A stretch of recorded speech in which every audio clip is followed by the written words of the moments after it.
GDR news, ఇది సామాన్యుని గళం.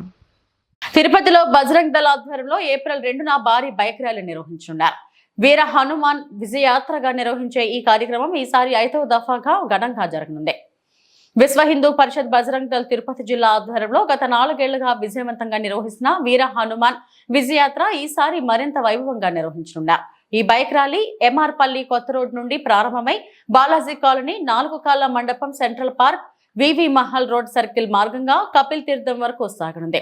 భక్తి పాటలు, డీజే కార్యక్రమాలతో ఉత్సాహభరితంగా ఈ శోభయాత్రను నిర్వహించినట్లు నిర్వాహకులు తెలిపారు.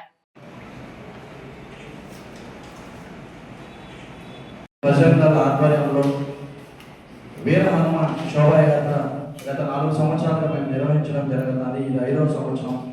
ఈ 4 సంవత్సరాల కంటే కూడా ఇంకా ఘనంగా ఈ 5వ సంవత్సరం శోభాయాత్ర నిర్వహించాలని అనుకుంటున్నాం. సో ఈరోజు తిరుపతి ప్రెస్ క్లబ్ నందు మీడియా మిత్రుల ముందర పత్రిక ఆవిష్కరణ చేసేదానికి రావడం జరిగింది. ఈ శోభాయాత్రలో ఘనంగా యువత పాల్గొనాలి మా ముఖ్య ఉద్దేశం అది. ఎందుకంటే బజరంగ్ దళ్ అనేది మన సమాజంలో ధర్మం కోసం, మన న్యాయం కోసం, దేశం కోసం ఎంతో కృషి చేస్తున్నాం. గోరక్షణ కానీ, దేవాలయాలను కాపాడుకోవడం, ఇలాగ అనేక కార్యక్రమాలు యువత దీన్ని స్ఫూర్తిగా తీసుకొని ప్రతి ఒక్కరు ముందుకు వచ్చి ప్రతి హిందూ బంధువు కూడా కదిలి రావాలి. ఈ కార్యక్రమంలో పాల్గొని పెద్ద ఎత్తున ఈ కార్యక్రమాన్ని విజయవంతం చేయాలని మనస్ఫూర్తిగా కోరుకుంటూ జై శ్రీరామ్.